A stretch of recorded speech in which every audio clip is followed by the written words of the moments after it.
Hello সবাইকে। তো চোখ মুখ দেখে তো হয়তো তোমরা বুঝতেই পারছো যে আমি মাত্র ঘুম থেকে উঠেছি। আর ওই দিনটা ছিল 19শে জানুয়ারি, আর ওই দিন ছিল আমার বার্থডে।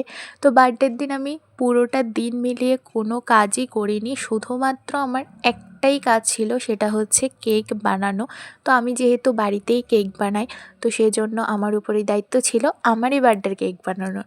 আর আমরা যারা একটু আধটু কেক বানাতে পারি তাদের তো সবসময় এমনটাই হয় যে তারা নিজের বার্থডের কেকটাও নিজেকেই বানাতে হয়। তো যাই হোক, এখানে তো আমার ভাইয়েরা আর বোনেরা মিলে শুরু করে দিয়েছিল তাদের ডেকোরেশন। আর ডেকোরেশন কী করেছিল সেটা তোমরা অবশ্যই ভিডিওতে দেখতে পাবে। তারপর গিয়েছিলাম একটু আশ্রমে একটু মোমবাতি দেওয়ার জন্য। এটা আমরা প্রত্যেক বছরই দিই, আমাদের প্রত্যেকের জন্মদিনের সময় এটা করা হয়। আর এখানে তো দিদা সব রান্না টান্না করছিল। আর এখানে তো চিকেনটা ওই দিন এত দারুণ হয়েছিল, আর খুবই ঝাল হয়েছিল চিকেনটা। তো ডেকোরেশনটা তো তোমরা দেখলেই অবশ্যই জানাবে কেমন হয়েছে। আর আমরা তো পুরোই রেডি। আর এই ড্রেসটা আমাকে দিয়েছে আমার খুবই একজন কাছের মানুষ, খুবই একজন স্পেশাল মানুষ। আর আমাকে দেখে তো হয়তো মনে হচ্ছে একদমই ঠান্ডা নেই, কিন্তু ওই দিন তো প্রচণ্ড ঠান্ডা ছিল, বাকিদের দেখলেই বুঝতে পারবে। আর দিদা তো এখানে আমাকে পায়েসও খাইয়ে দিয়েছিল। আর এখন স্টার্ট হবে সবথেকে ইন্টারেস্টিং পার্ট, সেটা হচ্ছে গিফট আনবক্সিং। আর এই গিফটটা আমাকে আমার ভাই দিয়েছিল, সেজন্য সেটাই আগে খুলে দেখালাম। আর আমি কি কি গিফট পেয়েছি সেটা কিন্তু তোমরা অবশ্যই আমার ভিডিও লাস্টে দেখতে পাবে। তো ভিডিওটা কন্টিনিউ দেখতে থাকো।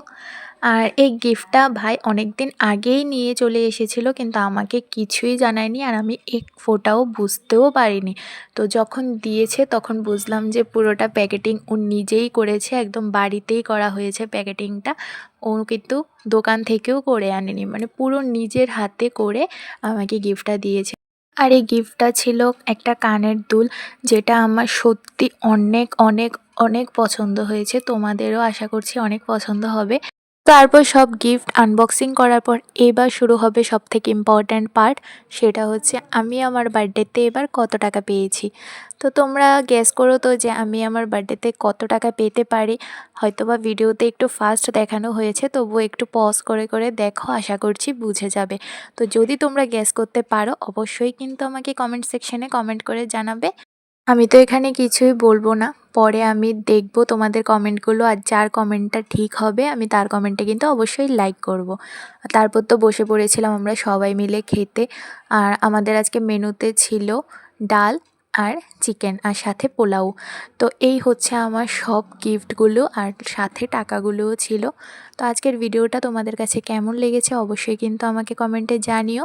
আজ তবে আসি, আজকের মতো টাটা।